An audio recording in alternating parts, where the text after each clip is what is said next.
Les auditions de la commission d'enquête sur les défaillances des politiques publiques de prise en charge de la santé mentale et du handicap et les coûts de ces défaillances pour la société.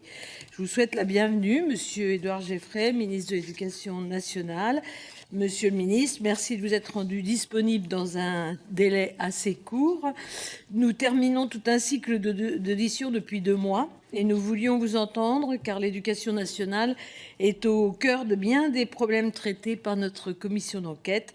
Santé mentale des jeunes, prévention et repérage dans le cadre scolaire, inclusion des élèves en situation de handicap et des élèves à besoins éducatifs spécifiques, accompagnement par les AESH.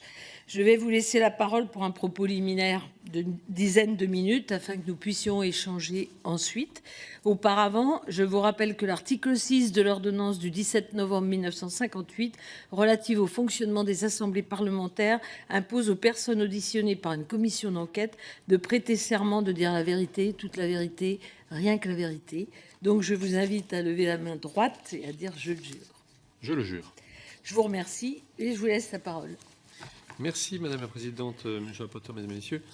Alors d'abord, merci de prendre le temps effectivement de cette audition quelques jours ou quelques semaines seulement après mon arrivée sur un sujet sur lequel je tiens d'abord à vous dire notre préoccupation partagée. J'ai notamment eu l'occasion ces derniers jours d'exposer ce que seraient mes priorités au cours de mon mandat. Et comme vous le savez, dans ces priorités, il y en a 3. Il y a la partie niveau scolaire général des élèves. Il y a une dimension sur les inégalités scolaires adossées aux inégalités sociales. Et le 3e, c'est la santé physique et psychique des élèves. Donc, premier élément, c'est une conscience partagée d'une situation qui est préoccupante puisque, comme vous le savez, nous avons, d'après une étude de l'INSERM Mentalo, INSERM, Université Paris-Cité, qui est sortie la semaine dernière, donc qui est une étude de cohorte et c'est un rapport d'étape. Donc évidemment, il faut évidemment prendre les choses avec précaution, mais tout de même, c'est une étude qui suit 17 000 jeunes de mémoire, qui a suivi 17 000 jeunes toujours de mémoire, mais de 11 à 24 ans, si ma mémoire est bonne, et qui montre que 30% des jeunes concernés présentent à un moment ou à un autre des troubles anxieux ou dépressifs. Et évidemment, c'est un phénomène que d'autres indicateurs, notamment postérieurs à la pandémie du Covid, viennent confirmer sur les actes dits auto-agressifs, notamment les tentatives de suicide, et sur les consultations aux urgences à des fins de santé psychique. Donc, nous sommes véritablement au cœur de cet enjeu. Et nous y sommes d'autant plus que l'école, pour moi, marche sur 2 jambes. C'est instruire et prendre soin. Un jeune n'a pas les mêmes chances de réussite, n'a pas le même potentiel de réussite si il n'est pas dans des conditions de santé physique et psychique optimales, et notamment s'il n'a pas un environnement, et notamment scolaire, pas que scolaire évidemment, mais notamment scolaire, qui soit pleinement sécurisant. Donc, vraiment préoccupation partagée. Je distinguerai, si vous le voulez bien, la santé mentale du handicap, qui sont 2 sujets de nature différente. Sur cette dimension de santé mentale, nous avons, comme vous le savez, nous avons la chance en France d'avoir un système de santé scolaire avec des médecins, des infirmières et notamment des psychologues d'éducation nationale et des assistantes et assistants sociaux qui permettent d'avoir finalement une vision, d'appréhender de manière assez complète, si je puis dire, la vie et l'équilibre de l'élève. La mission de ces personnels de santé n'est pas une mission à proprement parler, on va dire, de soins au sens de consultation de suivi. Ils sont là pour repérer et orienter ensuite vers la médecine de ville. Ils font un travail de repérage qui est absolument considérable, absolument remarquable. Et je dis souvent que la difficulté de la médecine scolaire, c'est que dans le fond, son succès, c'est tout ce qui ne se voit pas en dehors ou ailleurs. C'est-à-dire que c'est tout ce qui permet de prévenir en termes de détresse psychique, en termes d'éventuels actes dramatiques des élèves sur eux-mêmes, etc. Mais il y a un travail absolument remarquable qui est porté donc par près de 8000 infirmières, par près de 750 médecins et par près de 7000 psychologues de l'éducation nationale, aussi bien dans le premier degré que dans le second degré, avec une professionnalité qui leur est propre et qui est absolument déterminante. Pour autant, j'allais dire, ça ne suffit pas à tout prévenir et à tout empêcher. Et donc, on a aujourd'hui plusieurs enjeux qui sont à la fois des enjeux, enfin, des axes d'amélioration de politique publique qui doivent nous permettre d'améliorer sensiblement la situation. Nous avons, comme vous le savez, depuis la rentrée, lancé des protocoles en santé mentale qui visent à faciliter le repérage des élèves, avec notamment des personnels dédiés. L'idée est qu'il y ait 2 personnels par établissement. En principe, je vous dis en principe parce que je sais ce que c'est qu'une institution qui accueille 20% de la population française tous les jours dans 60 000 implantations, mais en principe, 2 personnels par établissement ont vocation à être formés d'ici la fin décembre. Ce sera peut-être que ça débordera un petit peu au-delà du mois de décembre, mais en tout cas, on a 2 personnels par établissement qui ont désormais vocation à être formés dans le cadre d'un protocole de santé mentale et donc de détection et de repérage pour justement identifier plus facilement les signes de faiblesse ou de vulnérabilité psychique des élèves, plus facilement les orienter vers la médecine scolaire pour qu'elles puissent même plus facilement les orienter ensuite vers les centres de soins et la médecine de ville. Deuxième volet à cet égard, sur lequel je travaille avec la ministre de la Santé. J'avais l'occasion d'ailleurs de le dire hier, d'une question au gouvernement au Sénat. Nous avons un enjeu majeur, à mon sens, sur la fluidité du parcours de soins entre le repérage au sein de l'école ou l'établissement scolaire et la prise en charge par la médecine de ville ou la médecine hospitalière. Aujourd'hui, nous n'avons pas de système d'alerte suffisamment au point pour que, en tout cas à ma connaissance, pour que lorsqu'un médecin scolaire ou une infirmière scolaire signale une situation de faiblesse, de vulnérabilité psychologique ou de détresse psychologique, il puisse y avoir un rendez-vous sans délai chez un professionnel de santé, une fois encore, que ce soit en médecine de ville ou en milieu hospitalier. Et donc, l'un des enjeux du travail que je mène actuellement, c'est d'avoir un dispositif que je qualifierais de coupe-fil, c'est-à-dire qui permettrait précisément de prioriser les signalements opérés par la santé scolaire en cas de détresse psychique. Donc, on va évidemment pouvoir y revenir avec toutes vos questions, mais sur ce premier axe, très clairement, 1, conscience partagée, 2, appui sur des personnels qui sont des vrais professionnels et qui ont une professionnalité qui leur est propre. 3, volonté de construire au niveau des établissements une politique de prévention et de repérage qui soit durable. J'ajouterai un 4e élément que je ne veux pas, parce que je ne veux pas déborder trop des 10 minutes, évoquer, mais dont on ne pourra pas trop reparler, c'est évidemment aussi l'enjeu des écrans, puisque la même étude de l'INSERM que je mentionnais tout à l'heure montre en fait qu'une surconsommation d'écran, en l'occurrence plus de 7 heures par jour, se traduit par un doublement du nombre d'élèves de jeunes en situation de troubles anxieux ou dépressifs, puisque c'est 60% à plus de 7 heures par jour, d'après les chiffres que j'ai lus de cette étude. Une fois encore, sous réserve peut-être d'une vérification précise, mais enfin, ce sont les chiffres que j'ai lus et dont je crois à peu près exactement me souvenir. Le deuxième volet de votre mission, il est évidemment tout aussi essentiel, c'est la dimension de l'inclusion scolaire. Alors, vous savez que depuis maintenant la loi de 2005, donc depuis 20 ans, le processus d'inclusion scolaire est un processus, j'allais dire, en accroissement constant.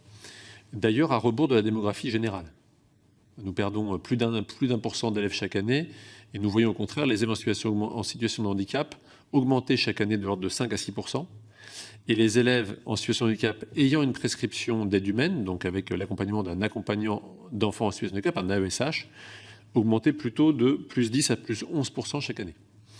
Très concrètement, ça veut dire qu'à la rentrée 2025, et on aura bientôt les chiffres consolidés, mais c'est l'ordre de grandeur est le bon, nous avions 520 000 élèves en situation de handicap dans le système éducatif français, dont 355 000, donc c'est à peu près 65%, 64%, faisant l'objet d'une notification des MDPH pour une aide humaine.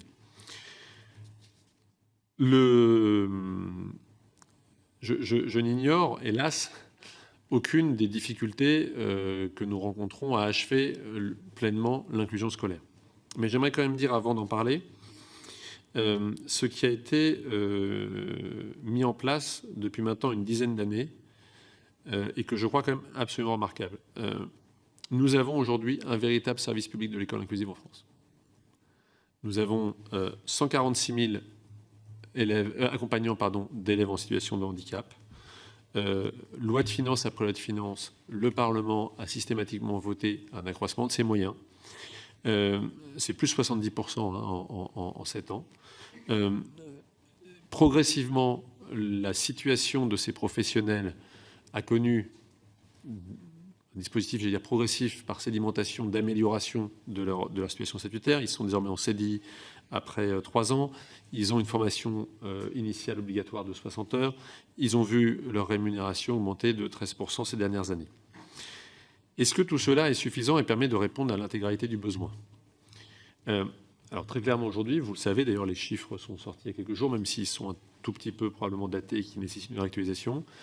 Mais nous avons aujourd'hui, à chaque rentrée, 8, 9 à 10% des élèves en situation de handicap bénéficiant d'une notification d'AESH qui n'ont pas pu bénéficier d'un accompagnement humain dès la rentrée. C'est évidemment un enjeu majeur pour nous parce qu'en réalité, et comme vous le voyez avec les chiffres que je vous ai donnés, en réalité, nous courons après un phénomène croissant dont nous avons du mal en réalité à tenir le rythme de croissance. Voilà, il faut le dire, c'est vrai. C'est-à-dire que quand vous avez 10% d'augmentation chaque année, c'est parfois compliqué, y compris en termes de vivier, de parvenir à recruter autant d'accompagnants d'enfants en situation de handicap que ce que nous voudrions faire. Et donc, tout l'enjeu pour nous, c'est évidemment, j'allais dire en termes de ressources humaines, de réussir à la fois en termes de vivier de recrutement et puis en termes de conditions d'emploi, d'améliorer progressivement la situation et puis évidemment de rattraper ce retard. À date, vous savez que le chiffre qui est sorti dans l'AFP cette semaine était de l'ordre de 50 000 élèves, je crois, sans accompagnement, enfin sans accompagnement au sens sans bénéficier de l'AESH pour lesquels ils avaient été notifiés. Juste avant les vacances, là, au moment des vacances, ont été, d'après nos remontées, aux alentours de 42 000. Donc c'est pour vous dire que voilà, on essaye dans les toutes premières semaines de la rentrée, en fait toute l'année, de rattraper ce phénomène, mais c'est un phénomène qui est évidemment massif. Deuxième élément de réponse, et je termine là-dessus pour ne pas être trop long, c'est évidemment les modalités d'organisation et de prise en charge de ces enfants. Le propre de l'inclusion scolaire, c'est qu'elle doit permettre à l'élève d'avoir une continuité de parcours tout au long de sa scolarité. Parmi les bonnes nouvelles, parce que je crois qu'il y en a, même si votre mission est évidemment sur les défaillances et qu'il faut les regarder et les traiter, parmi les bonnes nouvelles, il y a le fait que si on regarde sur une longue période, sur les 10 dernières années par exemple, historiquement, les enfants en situation de handicap étaient beaucoup plus présents dans le premier degré que dans le second. Autrement dit, on assistait à un moment ou à un autre à une forme, pardonnez-moi l'expression, mais d'évaporation du système éducatif qui faisait qu'en fait, ces enfants, au bout d'un moment, n'étaient plus scolarisés ou n'étaient plus réellement pris en charge. Aujourd'hui, sauf erreur, on a quasiment autant d'élèves en situation de handicap dans le premier degré que dans le second degré. Et chaque année, les aménagements aux examens, et notamment au baccalauréat, les demandes d'aménagement d'examen augmentent. Ça veut dire qu'aujourd'hui, nous sommes capables, collectivement, de faire ce que nous ne faisions pas il y a 10 ans ou il y a 20 ans, c'est d'emmener un nombre croissant d'élèves en situation de handicap jusqu'au baccalauréat et jusqu'aux études supérieures. Et donc, pour moi, si vous voulez, c'est un élément qui est un élément de satisfaction collective, parce que c'est autant de trajectoires individuelles qu'on a changées. Et tout l'enjeu pour nous, c'est de garantir cette continuité du parcours et d'emmener l'élève, tout simplement, comme tout autre élève, au bout de ses potentialités. Et tout enfant de France a ce droit, et notre rôle, c'est de créer les conditions lui permettant d'y accéder. En revanche, et ce qui est vrai, c'est que ce phénomène-là aussi nous conduit à devoir probablement repenser notre organisation. Et je termine là-dessus, mais probablement aussi, c'est l'enjeu des passes sur lequel peut-être vous voudrez bien qu'on discute ensuite, les pôles d'appui et la scolarité. Probablement aussi, articuler les différents modes, les différentes modalités par lesquelles l'école peut s'adapter aux besoins réels d'un enfant. Le service public que nous avons mis en place de l'école inclusive, le fait qu'on ait aujourd'hui 146 000 AESH, c'est le deuxième métier de l'éducation nationale en volume, probablement nous a aussi conduit à avoir collectivement, socialement, dans notre regard social, à voir dans la réponse humaine la première réponse à apporter au handicap à l'école et à la prise en charge du handicap. Et probablement, parfois aussi, on peut être tenté presque d'y voir une forme d'unique réponse. Or, en réalité, il faut partir des besoins de l'enfant, les réévaluer régulièrement, travailler sur les modalités d'adaptation pédagogique, sur les conditions d'apprentissage, et ensuite, et évidemment, j'allais dire sans que ça soit une logique ni de moyens ni d'évitement, mais une fois que ce travail a été fait, s'interroger sur le type d'aide humaine qui est susceptible de véritablement changer la donne et lui permettre d'accéder à l'autonomie, parce que c'est notre but in fine, c'est que chaque enfant puisse accéder à l'autonomie dans ses apprentissages. Et donc c'est l'enjeu des PASS, c'est précisément par un regard pluripartite, à la fois de mieux répondre aux besoins des élèves et des familles et d'avoir une interlocution humaine, complète, et en même temps de travailler sur l'intégralité de la gamme des réponses d'adaptation aux besoins de l'enfant, dont l'aide humaine est évidemment, j'allais dire, une des touches majeures, mais pas la seule touche pour jouer la mélodie de l'inclusion. Je vous remercie. Merci, Monsieur le Ministre, pour vos propos liminaires et les chiffres que vous nous donnez. Alors, j'aurais plusieurs questions dans les deux thématiques. La première, c'est sur la santé mentale, parce que j'ai la chance d'avoir été infirmière dans ma carrière déjà. Et ensuite, je viens de finir une mission avec Sandrine Rousseau sur les urgences psychiatriques comme voie d'accueil des troubles anxio-dépressifs notamment. Et donc, sur les propositions qui sont nombreuses dans le domaine, il y a eu énormément de rapports et de missions qui ont fait un diagnostic équivalent et qui ont fait un certain nombre de recommandations qu'on ne retrouve pas forcément complètement dans la déclinaison des actions qui ont été posées en juin dernier par le ministre notamment de la Santé. Parce que quand vous nous dites effectivement qu'il y a de formations de 2 personnes référentes par établissement, je pense qu'on met en place un certain nombre de dispositifs multiples et variés, superposés, qui ne se parlent pas entre eux et qui ne permettent pas une facilité de repérage et d'orientation et de coordination avec les autres professionnels.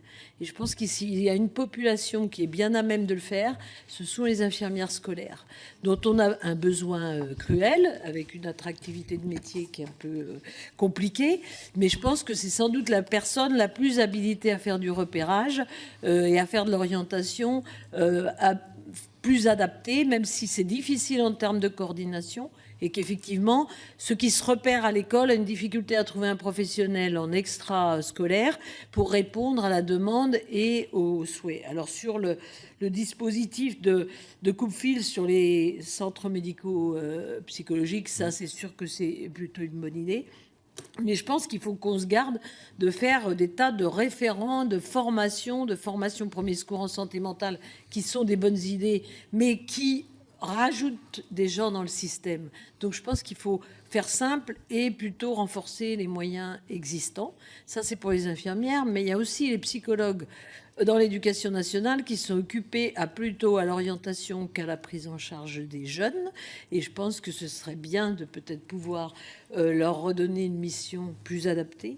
Donc ça, c'est pour la santé mentale. Pour le handicap, les chiffres, on les a globalement. Alors moi, j'ai un peu une obsession, c'est sur le fait que sur les 520 000 enfants inscrits effectivement dans le milieu scolaire et inclus, on n'arrive pas à savoir le pourcentage de temps scolaire dont bénéficient ces enfants. C'est-à-dire qu'il y a des enfants qui ont 2 heures par semaine, d'autres 2 jours, et d'autres à mi-temps, et d'autres à temps plein. Donc je pense que ça, c'est une difficulté, parce qu'on a un volume, mais on n'a pas un niveau de qualité ou de correspondance avec la demande de notification. La deuxième chose, c'est sur les notifications d'AESH pour circuler dans beaucoup de secteurs et dans les MDPH chez moi. On repère un nombre de notifications extrêmement importantes, des fois disproportionnées par rapport aux besoins de l'enfant, mais sur pression des parents. Est-ce qu'il n'y a pas quelque chose à revoir en termes de notifications plus adaptées, plus précises, pour mieux répondre à des besoins d'AESH adaptés, puisqu'on a aussi choisi de former des AESH un peu plus, de les fidéliser sur un établissement, mais avec des prises en charge de handicap assez différentes, ce qui est des fois assez compliqué. Donc, et ça rendrait peut-être plus attractif ce métier. Et puis sur l'utilisation des autres aides aussi, qui ne sont pas forcément, la réponse n'est pas forcément qu'une AESH, mais quelquefois des aides techniques qui sont plus ou moins aussi adaptées. Et aussi un travail qui devrait se faire entre les enseignants, les AESH et le médico-social, qui n'a pas toujours voix de cité dans les établissements scolaires. Et la dernière question que je voulais vous poser, c'est par rapport, on a été sollicité par des remontées via la Défenseure des droits sur les difficultés d'aide aux examens, de dispositifs et d'aide technique pour des jeunes, notamment pour le baccalauréat et en université, qui se sont fait jour assez récemment, qui n'avaient pas existé jusqu'à présent, qui est peut-être lié au fait qu'il y en a plus, effectivement, qui arrivent à ce stade-là. Donc, est-ce que vous avez eu ce retour-là? Et en lien avec ça, est-ce qu'on n'a pas un travail à faire sur la portabilité des droits et des aides d'un établissement à l'autre? Enfin, je m'entends quand on passe du primaire au secondaire et à l'universitaire. Pour certains jeunes qui ont un handicap stabilisé, refaire un dossier pour redemander la même aide qu'on aurait pu avoir et qu'on avait déjà, c'est quand même aussi très compliqué et très chronophage de réalisation de dossiers pour les familles ou pour les jeunes. Voilà, je vous remercie. Et après, je passerai la parole au rapporteur, mais je vous laisse répondre sur ces questions. Merci, Madame la Présidente. Je vais essayer de vous apporter les réponses les plus précises possibles. Je ne suis pas sûr de les avoir toutes, mais je vais essayer évidemment de vous les apporter. Sur la multiplication des dispositifs entre eux, moi je partage votre avis sur le fait qu'il faut qu'on fasse un tout petit peu attention collectivement à ne pas créer du bruit. Mais par ailleurs, c'est pour ça que c'est une espèce de système de vis-à-vis, par ailleurs, je pense qu'on a collectivement besoin d'avoir dans le fond une espèce de culture du repérage de premier niveau. C'est-à-dire que un élève qui éventuellement s'isole, un élève qui a certains comportements dans ses apprentissages, une certaine, par exemple, déconcentration, un élève qui, à la cantine, commence à être un peu esseulé, un élève qui, éventuellement, commence à développer un certain nombre de troubles physiques, des troubles du langage qui n'existaient pas auparavant, etc. Tous ces éléments-là, en fait, sont autant d'indicateurs, si vous me permettez l'expression, à bas bruit, d'une potentielle situation de vulnérabilité psychique ou de détresse psychique. Et malheureusement, et par définition, et notamment c'est vrai dans le second degré, à partir du collège, et c'est à partir du collège qu'on a évidemment les situations les plus nombreuses, parce que c'est aussi un âge où nos élèves, par définition, évoluent, se cherchent, etc. C'est normal. Mais simplement, le propre du collège, c'est que vous n'êtes jamais en présence d'une seule personne toute la journée. Et votre comportement a été différent dans votre cours de mathématiques, dans votre cours de français, à la cantine, pendant la salle de permanence, quand vous allez voir l'infirmière scolaire, etc. Et donc, il faut qu'on trouve le bon équilibre, et je vous rejoins sur, une fois encore, la prudence sur les référents, mais en même temps, il faut qu'on trouve le bon équilibre entre une forme de culture générale du repérage, si je puis dire, de premier niveau, et en même temps, ensuite, un dispositif de suivi qui, lui, soit très au clair, et qui, évidemment, repose sur les personnels de santé scolaire, que vous avez bien voulu rementionner à nouveau, et vraiment, j'y crois, et sur cet enjeu du coup-fil, sur lequel, pour être tout à fait concret aussi, on est en train de travailler donc, avec ma collègue ministre de la Santé, mais sur lequel moi je ne cherche pas un effet d'annonce, je cherche un effet opérationnel. Et donc je préfère prendre un petit peu plus de temps pour bien travailler, pour être sûr qu'à la fin il se passe quelque chose effectivement de rapide pour l'élève, plutôt que de se dire on va rajouter une circulaire, une instruction ou que sais-je. Voilà. Et on a évidemment la même ligne avec la ministre de la Santé, donc on est en train de travailler en ce moment. Sur la question des moyens existants, alors vous savez qu'on est dans deux situations un petit peu asymétriques. Nous avons un énorme problème de recrutement sur les médecins scolaires. Ça fait des années.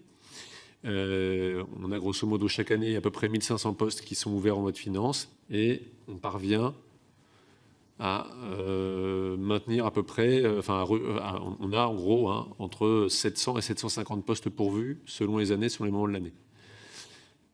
Malheureusement, l'OIT m'oblige à dire que ça fait de très nombreuses années que ça dure et qu'aucune des mesures que nous avons pu engager pour l'instant de revalorisation, de travail avec les universités, etc., n'a suffi à inverser la tendance. Je n'ai pas de réponse toute faite aujourd'hui.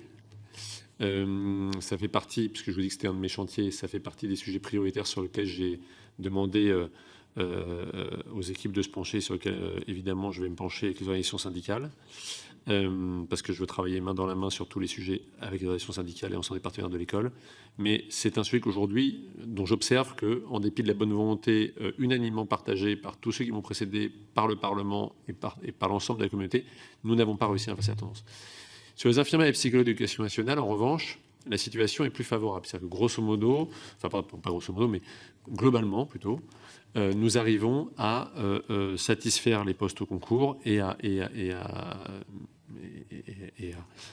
j'allais dire, recruter sur l'ensemble des postes qui sont disponibles. Et c'est d'ailleurs pour ça que dans le projet de loi de finances qui est par ailleurs actuellement débattu, nous avons proposé la création de 300 postes supplémentaires, 100 postes d'infirmiers et d'infirmières scolaires, 100 postes d'assistantes et d'assistants sociaux et 100 postes de psychologues de l'éducation nationale.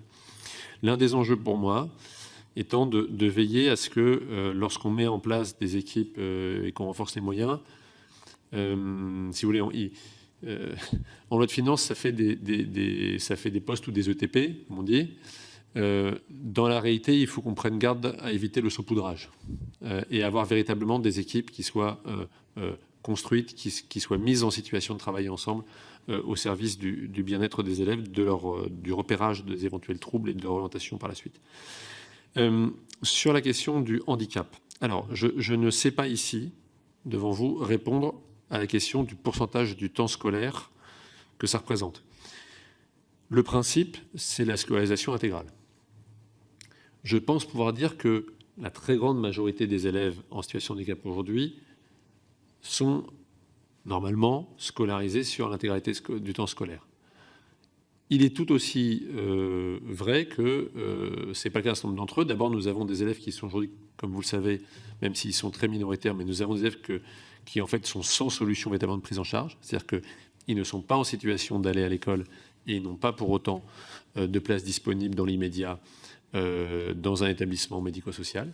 Et donc, c'est pour nous un enjeu évidemment majeur parce que on ne peut pas laisser des élèves sans solution.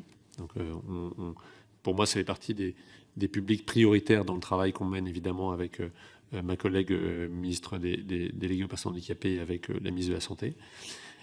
Donc, ces élèves-là, pour le coup, ça, nous savons que nous sommes dans une situation très complexe, même s'ils représentent 0,5% des élèves en situation de handicap, mais c'est des 0,5% de trop, parce que derrière, c'est des vies et c'est des situations humaines et des familles.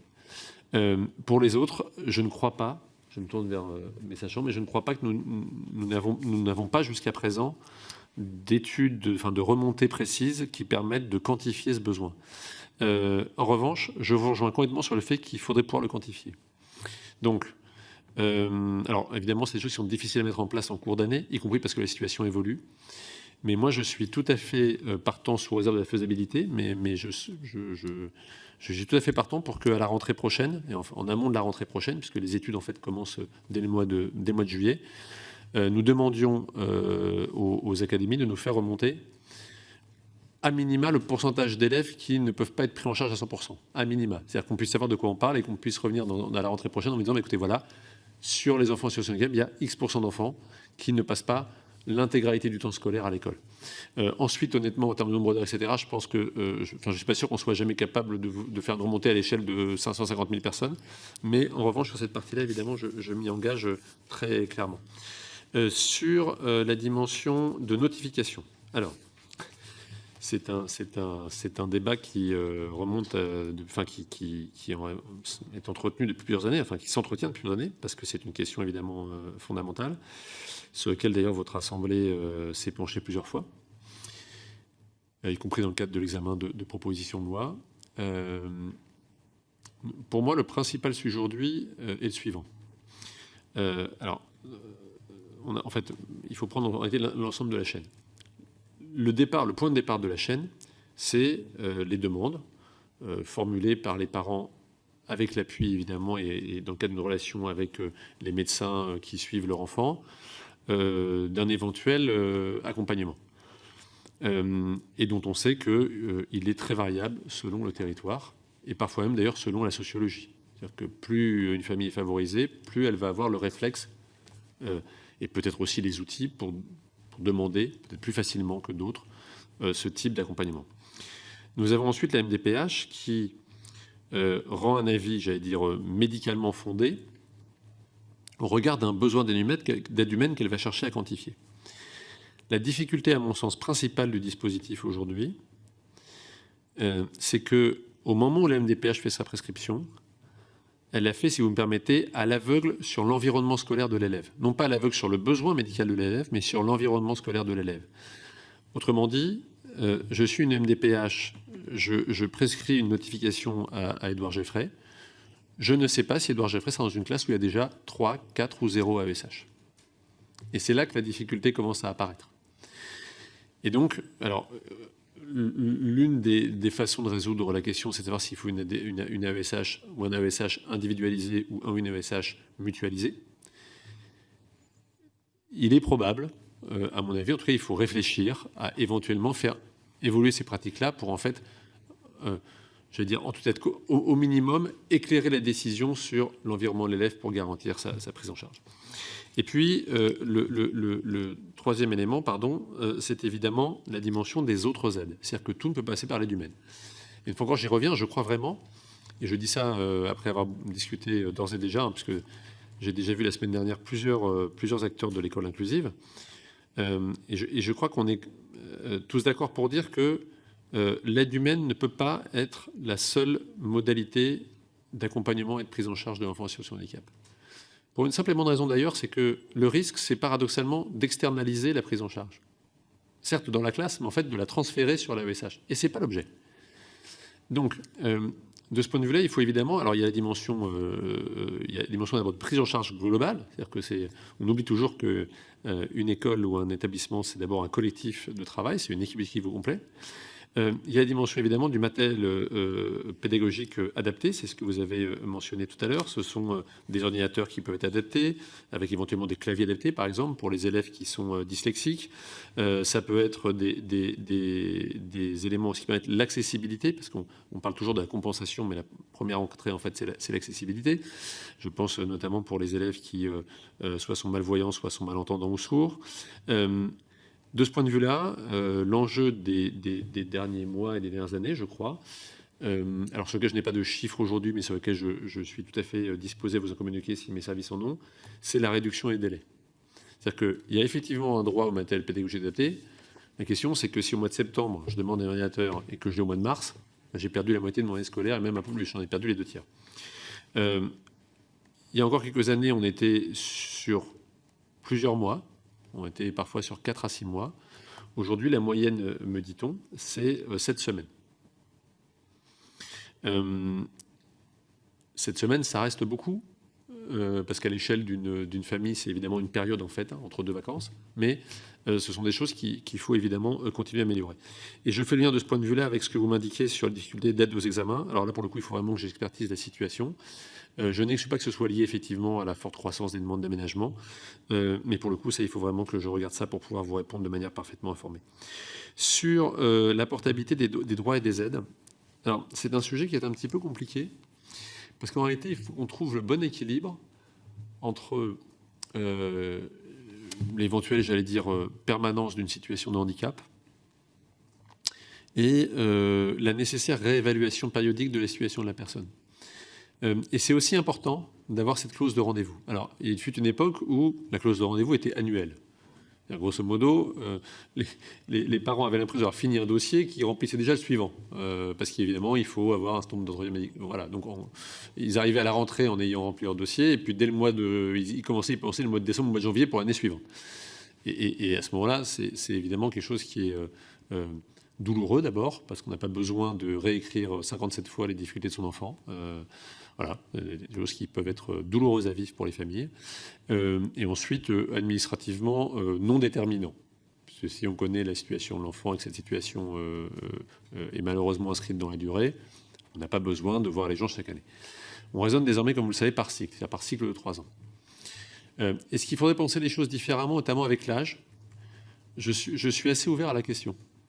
Parce que probablement, quand une situation de handicap est, si je puis dire, à la fois dûment qualifiée et qu'on connaît ses perspectives d'évolution, notamment à l'âge adulte, moi, je ne serais pas du tout hostile à ce qu'on se dise qu'on éloigne le pas de temps, sauf, mais il faut garder le sauf demande anticipée de la famille. Il faut encore, pour moi, ce qui est important, c'est de pouvoir permettre à tout moment, au minimum de manière périodique, et sinon à tout moment voulu par la famille, leur examen de la situation. Parce que on peut répondre de manière très, j'allais dire, administrative à tout ça en disant, bah voilà, il y a des formulaires, des GVASCO, des machins, des fiches à remplir, etc., etc. Il y a des réalités humaines qui sont infiniment complexes et qu'il faut qu'on arrive à épouser complètement pour faciliter la vie des familles. Donc, je suis très ouvert à cette idée, éventuellement, d'avancer en avançant dans le temps. Je crois que quand un enfant est petit, son processus de construction est tel qu'il faut une clause de rendez-vous qui soit suffisamment fréquente. J'ai tendance à penser que 3 ans, c'est le bon espace-temps. S'il faut y travailler un peu plus, je suis tout à fait disposé, notamment avec le Comité national de l'école inclusive, de suivi de l'école inclusive, et les acteurs, le CNCPH, etc., à travailler sur un pas de temps qui soit progressivement plus long au fur et à mesure des années, sous réserve de pouvoir demander le réexamen périodique de la part des familles. Monsieur le ministre, monsieur le rapporteur. Merci Madame la Présidente, Monsieur le Ministre, Mesdames, Messieurs. Si vous en êtes d'accord, Monsieur le Ministre, et sous le contrôle de Madame la Présidente, j'ai plusieurs questions à vous poser. Je les poserai de façon assez succincte et je vous demanderai, si vous en êtes d'accord, d'être aussi succinct dans les réponses pour pouvoir aborder l'ensemble des sujets qui relèvent de la commission d'enquête, en me concentrant plus spécifiquement sur la question du handicap et en rappelant de façon assez courte les articles du Code de l'éducation qu'il faut garder en tête, notamment le L111-1, le L111-2, qui dispose que le service public de l'éducation est conçu et organisé en fonction des élèves, qu'il contribue à l'égalité des chances par le respect et la prise en compte des différences. L'école a vocation à accueillir tous les enfants et doit permettre à chacun d'eux de tirer le meilleur profit de sa scolarité. Ces éléments, en fait, ils permettent aussi de repositionner le sentiment qui peut être celui des familles lorsque l'école n'est pas en capacité d'accueillir son enfant parce que il porte une situation de handicap et que l'école n'est pas à même de répondre favorablement à sa demande. Donc ma première question, elle va être relative aux chiffres.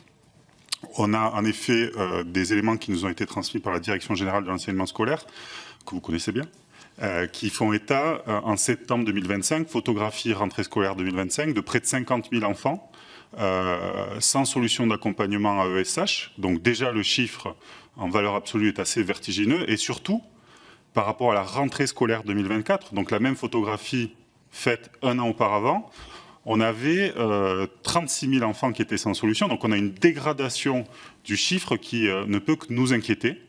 Donc ma première question, c'est est-ce que vous corroborez ces éléments de diagnostic qui sont d'autant plus étonnants qu'on a des disparités entre académies qui sont assez vertigineuses. Je vais vous prendre 2 exemples pour illustrer mon propos. L'Académie d'Aix-Marseille a un total d'enfants notifiés de 22 568 enfants bénéficiant d'une ouverture de droit auprès de la MDPH au titre de la ESH, et un nombre d'élèves en attente d'accompagnement par un ESH de 7 587, soit un taux de carence de 33%. Et je vais prendre une autre académie qui est chère à mon cœur, celle de Bordeaux. On a un taux de carence de 2,95%. Au point qu'on peut interroger même la fiabilité de ces chiffres et donc le pilotage en termes volumétriques, quantitatifs de l'école inclusive par l'éducation nationale quand on a une telle disparité. Et j'ai conscience que les chiffres évoluent, qu'il y a des photographies qui sont prises en cours d'année, que les délais sont complexes.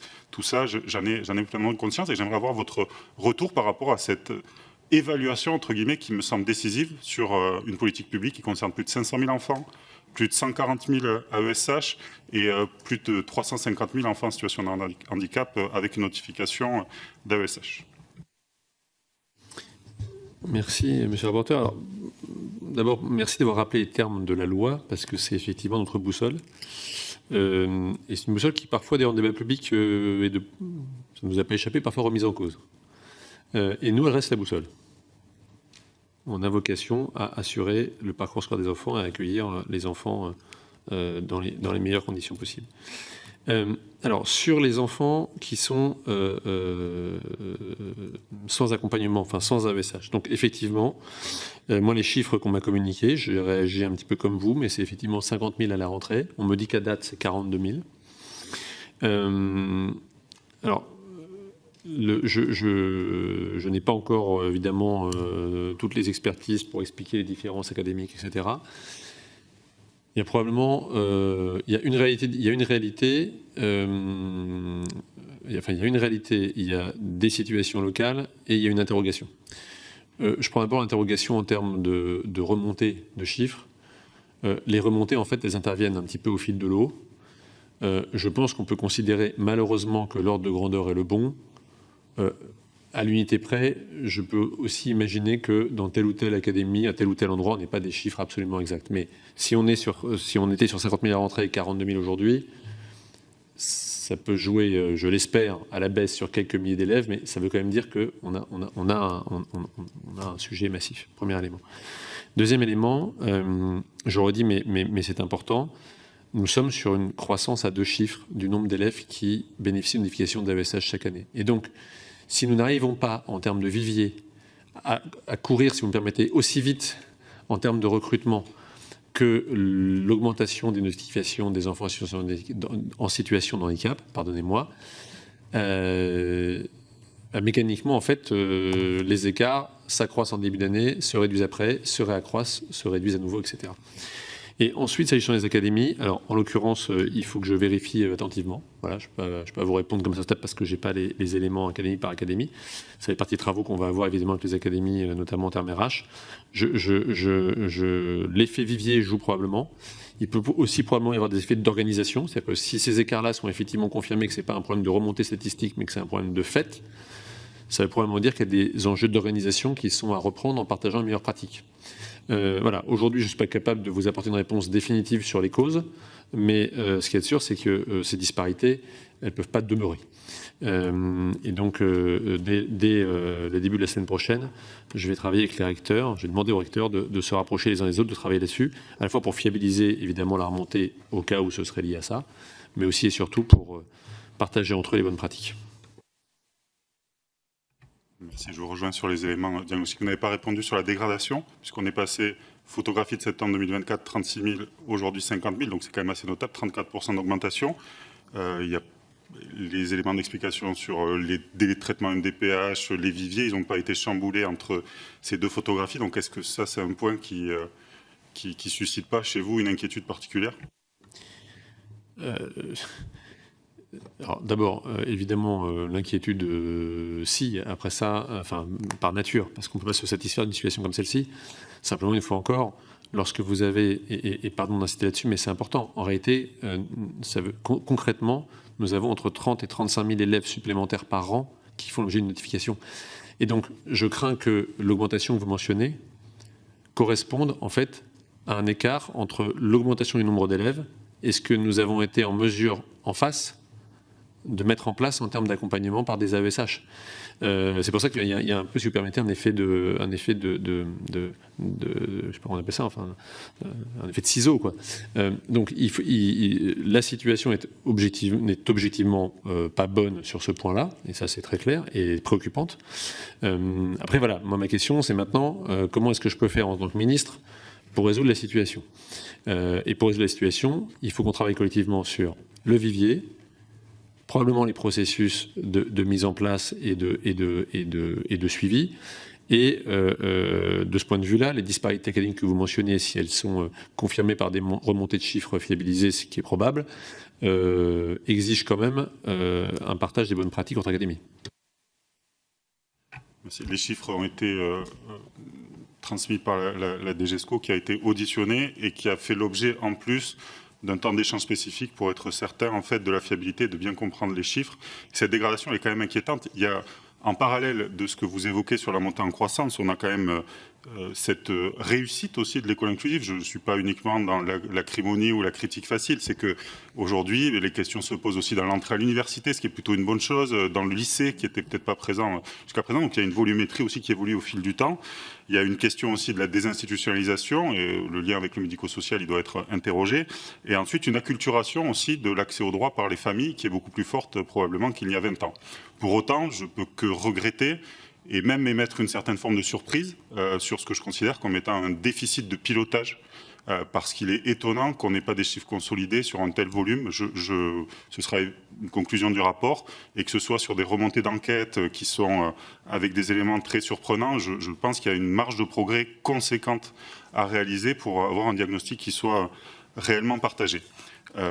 Un autre point, alors on pourrait faire le même, je pense que le chiffre est un petit peu plus consolidé sur les ULIS aussi, qui ont fait l'objet d'une remontée, où on a quand même un certain nombre de familles qui sont en attente malheureusement suite à des notifications.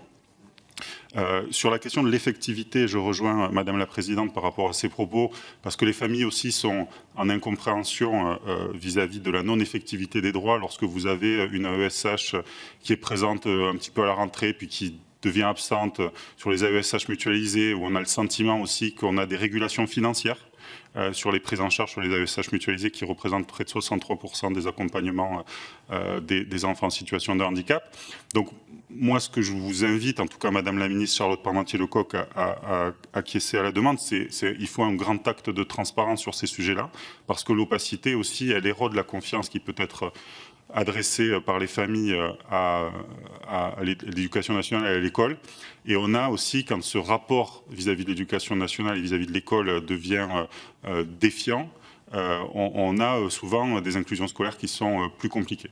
Donc moi, je peux que vous inviter, j'espère que vous en serez d'accord, à vraiment faire un acte de transparence majeur, parce qu'on a des remontées d'associations qui sont assez convergentes sur le fait qu'on ne sait pas le nombre de situations qui sont en carence, l'effectivité des droits. Il n'y a pas de difficulté à reconnaître que ce n'est pas simple, mais on a le sentiment parfois de certaines formes d'opacité qui, je pense, en tout cas je l'espère, n'est pas volontaire. On a un autre point sur lequel on est aussi interrogatif, c'est sur les PAP, les plans d'accompagnement personnalisés, qui font souvent l'objet aussi de critiques par rapport à leur mise en œuvre. Et c'est un élément explicatif aussi des demandes d'ouverture de droit auprès des MDPH, qui mettent ensuite en musique des plans personnalisés de scolarisation. Et est-ce que vous avez, vous, des éléments d'évaluation sur ces PAP, leur nombre, leur effectivité, et est-ce que vous considérez, ou vous partagez le diagnostic que souvent on peut avoir, quand les PAP sont mal mises en œuvre ou insuffisamment mises en œuvre, une demande de surcompensation par le biais d'une sollicitation d'un droit auprès de la MDPH qui permet d'ouvrir le droit à un PPS?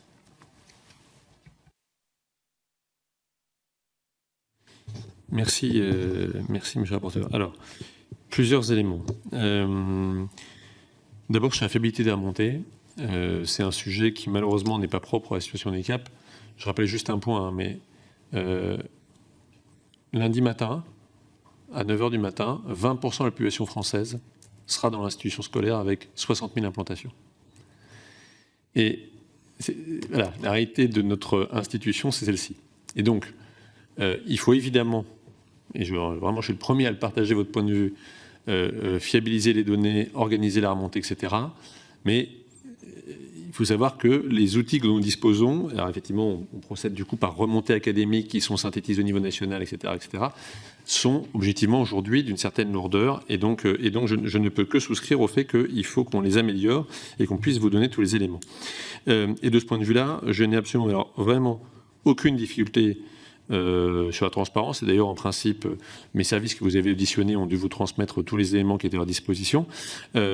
Après ça, simplement, enfin, non seulement je suis pour la transparence, mais surtout, je suis pour qu'on améliore en réalité, ce que je disais tout à l'heure, notamment sur le temps de scolarisation, le type d'information qu'on demande. Pour ne pas être dans une approche purement quantitative, consistant à dire, bah, voilà, ça fait X AESH, puis ça fait X enfants sur handicap et X enfants qui ont une notification, mais qu'on puisse avoir une démarche qualitative. Ça ne dira pas évidemment la complexité de chaque situation personnelle, humaine. Mais ça nous permettra en tout cas d'avoir un diagnostic plus fin. Donc ça, il faut qu'on l'ait, et vous pouvez compter sur moi pour faire en sorte que ce soit le cas.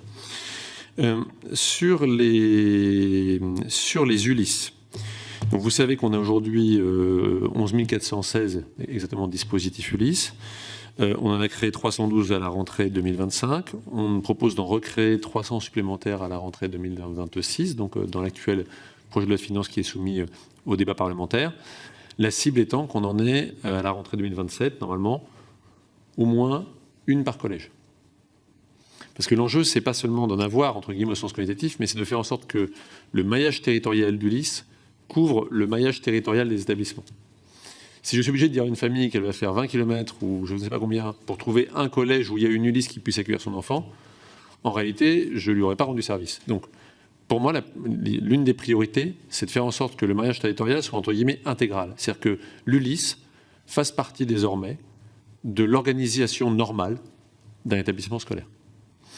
Alors, il y a une courbe, évidemment, d'apprentissage. C'est-à-dire qu'on est à plus 300, plus 400, etc. par an depuis plusieurs années. Mais c'est évidemment ça, la cible. Et en tout cas, moi, c'est la cible à laquelle je crois et sur laquelle je puisse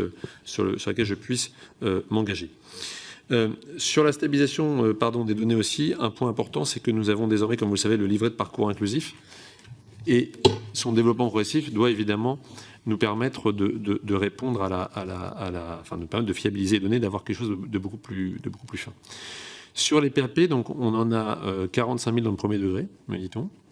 Donc, c'est-à-dire... non, 45 000, pardon, dont 25% dans le premier degré, exactement. Et on a 159 848 PPRE pour difficultés scolaires par ailleurs.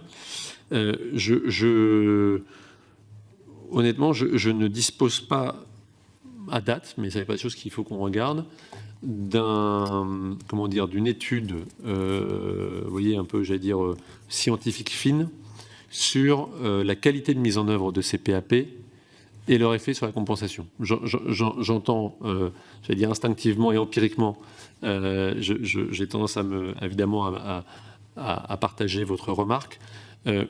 J'ai besoin aujourd'hui, pour pouvoir vous apporter des réponses plus précises, de qualifier ce passage de l'un à l'autre. Je ne suis pas sûr qu'on sache le faire à date, mais je prends évidemment la recommandation pour qu'on puisse travailler. C'est évidemment un point important. Sur les PAP, c'est vraiment de façon empirique, en fait, que notamment sur certains troubles de cette grande valise TND, notamment je pense au trouble 10, où les aménagements pédagogiques pourraient être des leviers importants pour ne pas avoir recours aux AESH. Et je me permets de formuler aussi une petite recommandation. Je pense que vous nous avez apporté beaucoup d'éléments, donc je me permets de vous rendre l'appareil sur le fait de devoir recourir à un médecin scolaire pour l'ouverture des PAP. Je pense que ça serait une mesure assez facile à mettre en œuvre et qui simplifierait réellement la vie des familles, la mise en œuvre rapide et qui serait lucide face au constat que vous avez opéré de difficultés de recrutement. C'est l'article D311-13 du Code de l'éducation. Vous pouvez y faire référence. C'est quelque chose qui est très attendu par toutes les associations qui travaillent dans ce champ-là. Pour conclure sur ce volet école inclusive, la question des formations aussi qui sont diligentées. Je pense que les associations sont très preneuses aussi qu'on puisse ouvrir la boîte noire, entre guillemets, des formations, aussi bien des AESH que des enseignants. Et là aussi, on a des remontées d'associations qui sont un peu... qui sont demandeuses, tout du moins, de pouvoir, en tout cas, être associées. Elles n'ont pas leur mot à dire, mais notamment dans le champ des troubles du spectre autistique. Et je pense que ce serait des éléments d'apaisement. On est à un moment où retisser la confiance est, et on le sait, très important. Et je pense que ces démarches d'ouverture seraient très favorablement accueillies. Je parlais des statistiques, mais je vous rejoins en fait. La statistique, elle n'a de sens que si elle est au service d'une amélioration continue des politiques publiques qui sont de notre ressort, mais aussi sur ces enjeux de formation. Je pense qu'il y a une vraie attente là-dessus. Donc, est-ce que vous seriez ouvert à associer sur certains troubles spécifiques auprès d'associations représentatives, je pense par exemple à Autisme France, pour qu'en gros on puisse partager avec elles ces éléments qui semblent un petit peu méconnus et, pour elles. Et puis un dernier point, j'y pense à travers mon propos, la place des familles vis-à-vis des AESH. On a souvent aussi des familles qui regrettent le fait qu'elles ne puissent pas communiquer avec les AESH. Et dans cette communauté éducative élargie, je pense que c'est aussi une amélioration très concrète qui pourrait être opérée en gardant la famille à sa juste place, mais en pouvant partager l'expertise qui est celle de la famille dans l'accompagnement quotidien de son enfant vis-à-vis d'AESH qui sont souvent mis devant des enfants avec des besoins spécifiques et des stéréotypies ou des besoins particuliers qui sont difficiles à appréhender du jour au lendemain. Donc ça aussi, est-ce que c'est quelque chose qui est en tout cas envisageable de votre point de vue, Monsieur le Ministre? Alors, beaucoup de choses sont envisageables dans ce que vous avez dit. D'abord, juste simplement en retour sur le PAP sur le premier point. Une fois encore sur l'objet PAP lui-même, il faut que j'ai le regard, j'allais dire, plus complet qu'aujourd'hui. Mais en revanche, ce qui est certain, c'est que plus on met en place des modalités d'adaptation pédagogique, moins on a besoin d'aide humaine. Et c'est ce que je vous disais dès le début, hein, c'est que c'est une question d'ordre des facteurs. Aujourd'hui, mais c'est pas l'école, etc. C'est une représentation sociale. Aujourd'hui, on entre dans la prise en charge du handicap globalement par l'aide humaine. Le premier réflexe, c'est de se dire, il faudrait une aide humaine. Et je vous rejoins tout à fait. Normalement, l'ordre des facteurs, c'est de dire qu'est-ce qu'on peut mettre en place dans la classe en termes d'accompagnement pédagogique, en termes d'outils, etc., pour permettre à l'élève tout simplement d'être bien et d'être dans des bonnes conditions d'apprentissage et de progresser. Et cela étant dit, est-ce que ce qu'on peut envisager mettre en place suffit ou est-ce que ça nécessite une aide humaine complémentaire qui est une aide à l'autonomie? C'est important aussi parce que dans la représentation collective, parfois il y a une petite... il peut y avoir des mésinterprétations sur le rôle d'un AESH. Et donc, voilà, une fois encore, sur l'objet PAP lui-même, je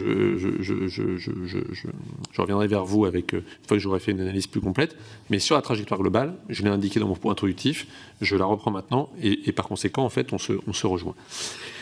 Sur le recours aux médecins scolaires pour le PAP, vous savez qu'il y a eu des assises de la santé scolaire, et l'un des enjeux dans le cadre, enfin l'une des mesures qui a été identifiée à la suite de ces assises, c'est effectivement de mettre fin à la signature systématique du médecin scolaire pour les PAP. Et donc il y a actuellement un travail réglementaire qui est en cours de discussion et qui devrait aboutir a priori dans les quelques mois à venir, enfin le temps de discuter le texte et puis évidemment de l'adopter dans la foulée.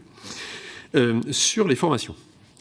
Alors, sur les formations, si vous le voulez bien, je veux dire un mot d'abord sur le contenu et ensuite sur les acteurs. On a aujourd'hui 60 heures, comme vous le savez, de formation pour les AESH de formation initiale, dont l'un des enjeux est de s'assurer qu'elles sont effectivement faites initialement, et pas au bout de 3 mois, de 6 mois ou d'1 an. Donc voilà, très clairement, c'est une des lignes importantes. Et deuxièmement, je considère à titre personnel, enfin en tant que ministre, qu'il faut impérativement muscler la formation et, autant que possible, l'adapter à la nature du handicap connu par l'enfant. C'est-à-dire que si je fais une formation, mais c'est vrai aussi en formation initiale, vous savez que maintenant, dans la formation initiale, on a inscrit la formation sur la question handicap. Mais si je fais une formation théorique un peu générique, ça ne me dit pas à moi, professeur, ou à moi, AESH, comment j'accompagne tel ou tel enfant qui présente tel ou tel besoin ou tel handicap. Et donc, très clairement, il faut idéalement, alors j'allais dire, je pose le principe et après, évidemment, il faut travailler sur la modalité, mais il faut qu'on arrive à construire des formations qui soient beaucoup plus tournées vers le geste professionnel et l'accompagnement effectif de la difficulté particulière de l'enfant ou du besoin propre de l'enfant, et pas seulement, j'allais dire, qui soit, entre guillemets, un peu universel. Voilà. Et donc, de ce point de vue-là, il est évident que des associations qui ont une expertise justement propre à certains types de handicap ou à certains types de troubles peuvent apporter une expertise et une plus-value que nous n'avons pas tout seul à l'Éducation nationale. Et donc, dans nos plans de formation, je n'ai évidemment aucune difficulté à ce que, notamment au stade de l'élaboration des actions de formation, Vous savez que, enfin, vous ne savez pas du tout, mais chaque fois qu'on met en place une formation, il y a un comité en réalité pluripartite qui préside à la détermination du contenu de cette formation. Je ne vois pas pour ma part d'obstacle à ce que des associations professionnelles qui sont reconnues, sérieuses et désireuses de s'engager avec l'éducation nationale puissent être associées en tant que de besoin à l'élaboration et même d'ailleurs avec des interventions dans ces formations-là. Tout dernier point sur la relation avec les familles et les AESH. Donc, vous savez qu'on a posé un certain nombre de principes, notamment en 2021, autour du fait qu'il devait y avoir une rencontre au moins par trimestre entre la famille et l'AESH. Alors, c'est probablement pas fait partout, à la fois vu les remontées que vous avez et puis vu la diversité des situations et leur très grand éparpillement. Mais la trajectoire, elle est très claire. Et de ce point de vue-là aussi, l'un des enjeux des PASS, c'est une fois encore d'apporter une interlocution humaine. Il n'y a rien de pire pour une famille, mais rien de pire non plus pour la communauté éducative que d'être dans une situation où, entre guillemets, pardonnez-moi l'expression, mais on échange par courrier. Tout est humain chez nous. L'éducation nationale, c'est une multitude d'interactions. Un professeur, il a des milliers d'interactions toujours avec ses élèves, avec les familles à la porte de l'école ou de l'établissement, ou dans des réunions, etc. Il faut évidemment que l'AESH soit pleinement partie intégrante de cela. Et d'ailleurs, dans les heures, dans la rémunération des AESH, il y a précisément des heures qui sont comptées comme étant non pas des heures devant un élève, mais des heures avec les familles. Et donc, c'est évidemment une dimension qui est à cultiver, parce qu'en réalité, d'abord, elle est au cœur de la relation éducative et de la relation de transmission de l'élève comme de l'AESH. Et elle est en fait la condition sine qua non pour que les choses se passent bien et du côté des familles, et du côté de la communicative, et surtout du côté de l'enfant. Merci. Dernière question, est-ce que je peux monopoliser la parole avec Madame la Présidente? Une dernière question, en fait, par rapport à l'opposabilité du PAP. On est malheureusement, vous êtes très convaincant, Monsieur le Ministre, mais le réel démontre des difficultés de mise en œuvre beaucoup plus importantes et c'est aussi une demande qui est formulée. Donc s'il y a une évolution réglementaire par rapport à la médecine scolaire sur le PAP, peut-être qu'on n'est pas au niveau réglementaire dans le cas d'espèce, mais c'est aussi une demande qui est formulée de sécurisation par rapport à cette mise en œuvre des PAP, parce que, je reprends l'exemple des troubles 10, des fois les aménagements ne sont pas mis en œuvre, et dans le monde réel, le dialogue, il n'est pas toujours aussi fluide. L'aménagement des enseignements, il n'est pas toujours aussi opérationnel, et on en revient toujours à ce décalage qui est un peu difficile à entendre, même si vos propos ont été particulièrement mesurés, et je vous en remercie, parce que l'école inclusive pousse à faire preuve d'humilité, parce que les situations sont très complexes. Voilà, on a des familles qui ne comprennent pas, en fait, pourquoi c'est pas mis en place. Et donc, c'est peut-être une solution de dernier recours pour les familles, qui est peut-être un peu théorique, mais malgré tout, il y en a beaucoup qui demandent aussi l'ouverture de droit auprès des MDPH pour bénéficier des PPS, qui ont une force exécutive, en tout cas d'un point de vue théorique, plus forte que les PAP. Donc est-ce que ça, c'est aussi un chemin qui est en tout cas envisageable pour que, d'un point de vue très concret et dans l'effectivité de la mise en œuvre, il puisse y avoir des progressions et des signaux qui sont adressés aux familles faisant face à ces difficultés. Et c'est ma dernière question.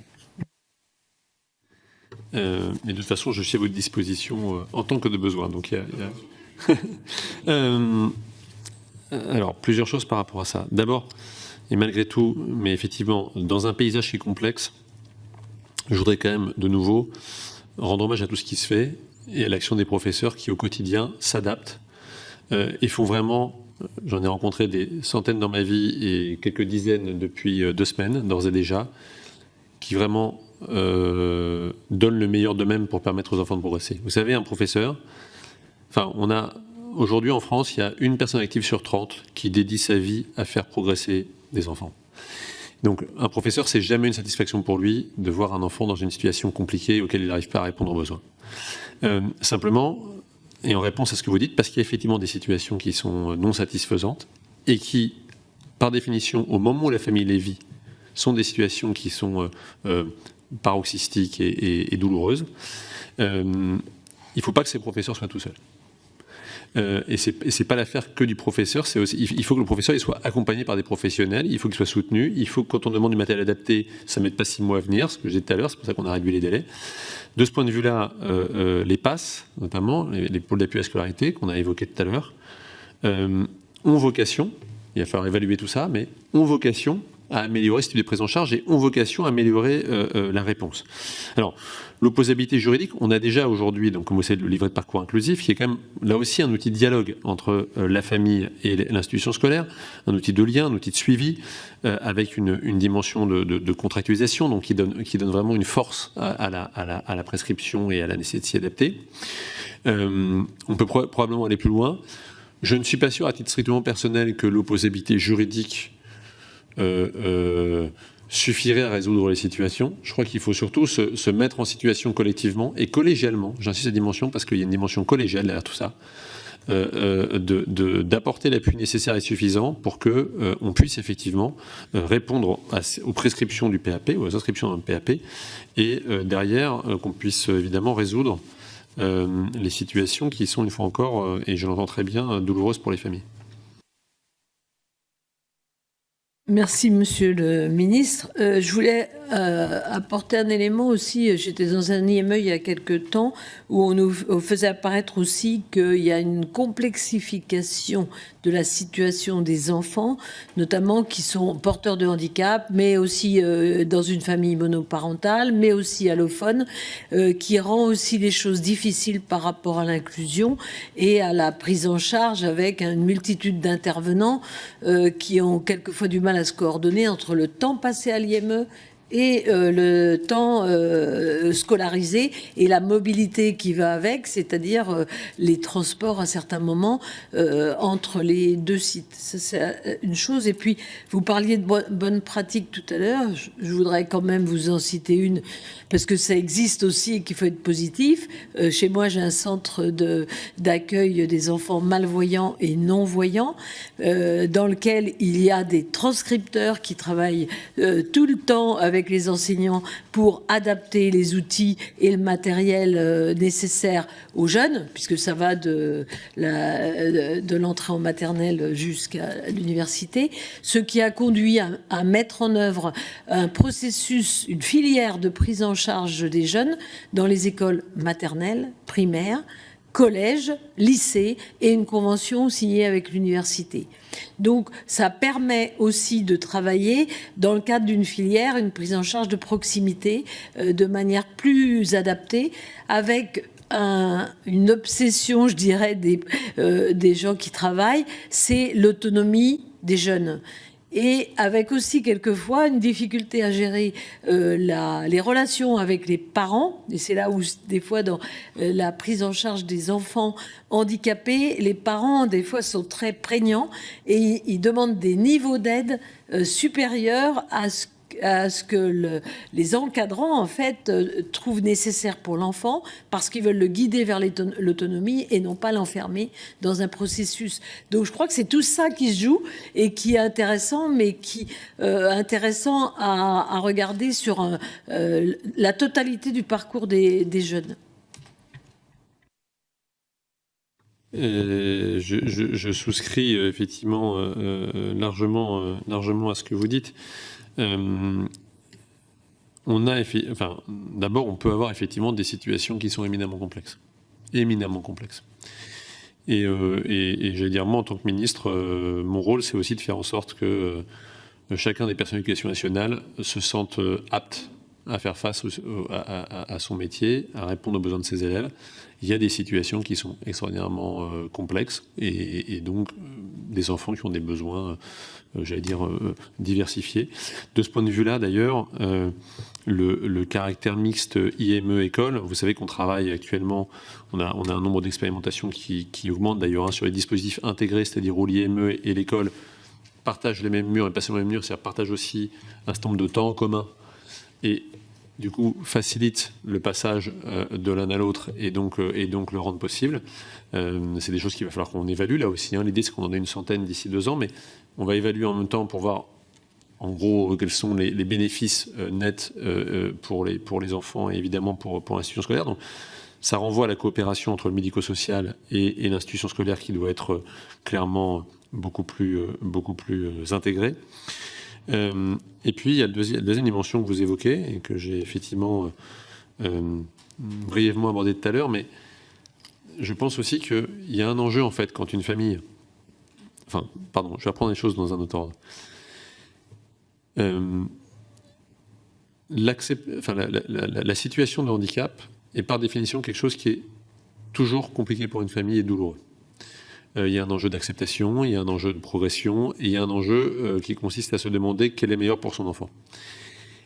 Et tout l'enjeu, justement, et c'est pour ça qu'il y a un travail collectif à faire avec les familles, et c'est pour ça que je crois beaucoup à la dimension humaine de la relation, et d'où les passes, etc., enfin, d'où ce travail qu'on essaie de faire, c'est qu'il y a effectivement aussi un enjeu très important qui veut dire, vous savez, en fait, l'école et le médico-social, bref, les institutions, sont là pour amener votre enfant à l'autonomie. Et ce sont des professionnels de l'enseignement, des professionnels des éducateurs spécialisés, des professionnels de santé, etc. Ce sont des professionnels qui travaillent collégialement. Ces professionnels, c'est quand même leur métier de déterminer ce qui peut permettre à votre enfant, dans un cadre d'apprentissage, pas dans un cadre familial, dans un cadre d'apprentissage, de gagner pas à pas en autonomie, à sa vitesse, à ses pas, dans ses conditions à lui, mais pas à pas. Et je pense qu'il y a effectivement, et on comprend très bien en réalité, parce qu'il y a aussi un enjeu de protection pour la famille vis-à-vis d'un enfant qui est par construction plus vulnérable que les autres.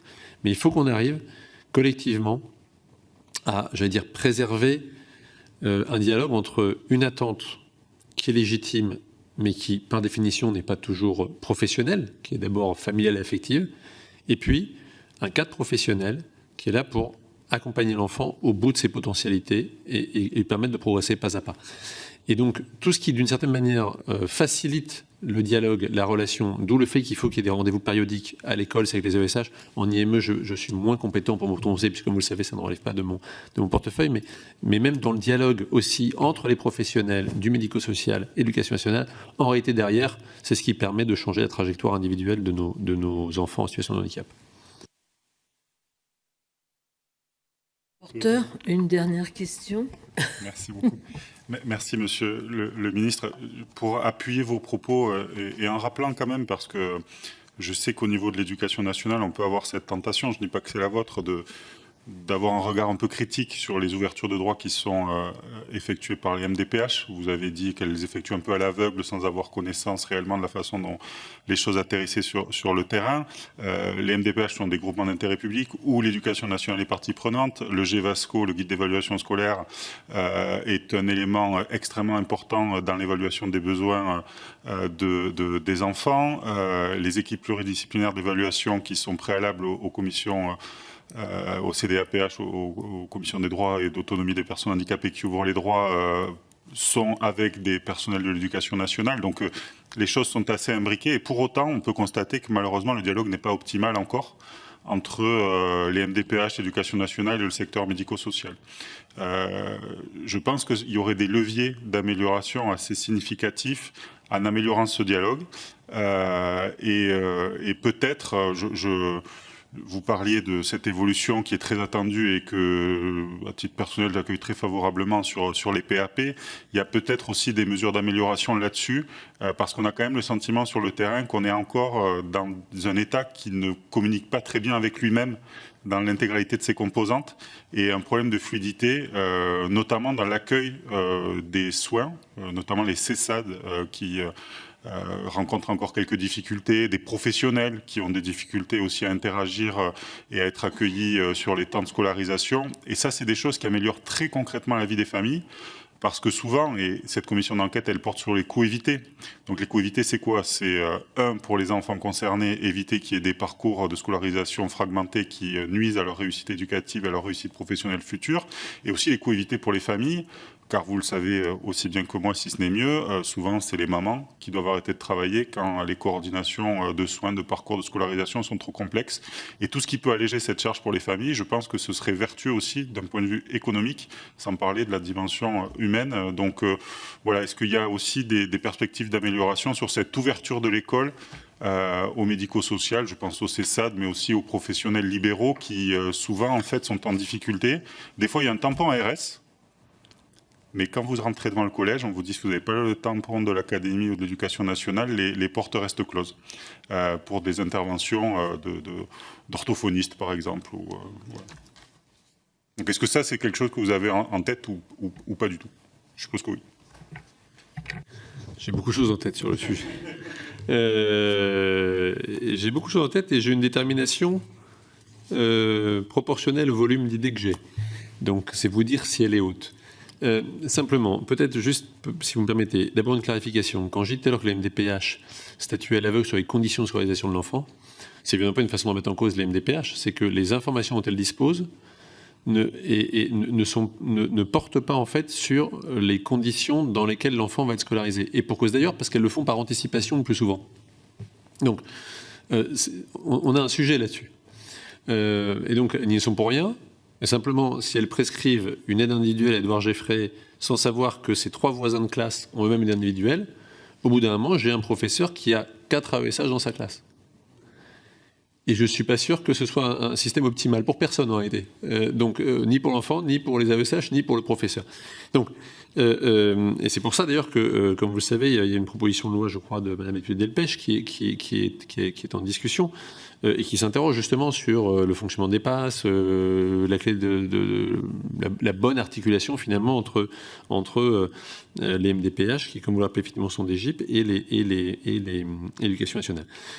Alors, sur cette partie, j'allais dire, de dialogue entre professionnels, on a tous identifié le problème. Donc, avec mon homologue de la santé et au niveau administratif, ce seront la CNSA et la DGESCO qui, notamment, y travailleront. On a décidé de monter un petit groupe de travail pour justement essayer de fluidifier au maximum la relation et, dans le fond, d'augmenter l'information collective. Parce qu'une fois encore, ce qui compte, c'est qu'à la fin, on ait une décision et un accompagnement qui soit collégial. Donc, c'est actuellement en cours. Tout ça est un chemin. Enfin, j'ai pas besoin de le rappeler, je l'ai dit au début, mais enfin, nous venons quand même de très loin. Nous avons beaucoup avancé. Il nous reste du chemin à faire, mais quand même, on arrive à avancer. Mais donc, très clairement, il faut qu'on arrive à avancer là-dessus. Sur l'intervention des professionnels libéraux, alors le sujet enfin, je l'ai en tête. Je vais vous dire ça comme ça pour l'instant. Parce que j'ai en tête aussi un certain nombre de contraintes qui m'ont déjà été opposées, mais qu'il faut regarder, parce qu'il n'y a pas de contrainte qui n'ait pas vocation à être dépassée. C'est une question aujourd'hui. C'est-à-dire que quand un enfant doit s'absenter 2 fois par semaine de l'école pour aller chez l'orthophoniste, et qui rate par conséquent 3 ou 4 heures de cours, alors que ce dont il a besoin, c'est très précisément de pouvoir être avec ses camarades, de pouvoir être instruit et de pouvoir être socialisé, c'est pas un service à lui rendre. Et on peut réduire l'impact de ça, effectivement, par des organisations idoines. Il y a des endroits aujourd'hui, il y a des lieux en France où il y a eu des expérimentations de cette nature. Alors, il y a tout simplement, il y a un sujet probablement un peu important, c'est que, par définition, c'est de la médecine libérale, donc de la médecine de ville, et que vous n'avez pas la possibilité de dire à un enfant, vous devez aller voir tel orthophoniste parce que c'est celui qui vient à l'école. Il y a un principe de liberté de choix d'un côté et de libre installation de l'autre. Donc c'est ça en fait qui rend l'exercice un peu compliqué. Mais moi je suis ouvert au travail qui permettrait de faciliter la vie des familles dans ce domaine. Ça va. Merci, Monsieur le Ministre. On va clore cette audition. En tous les cas, c'est vrai qu'on a fait du chemin, mais il en reste à faire, je pense, en termes de coordination, d'adaptation aux besoins, et puis de viser effectivement l'autonomie de ces jeunes ou de ces adultes, dans la partie emploi aussi. Donc, on reste à disposition si vous avez besoin d'informations, de nous envoyer des informations complémentaires. On reste aussi à disposition pour continuer de travailler sur certains sujets avec vous et vos services. Et donc, je vous remercie d'avoir accepté cette audition et je vous souhaite une bonne journée.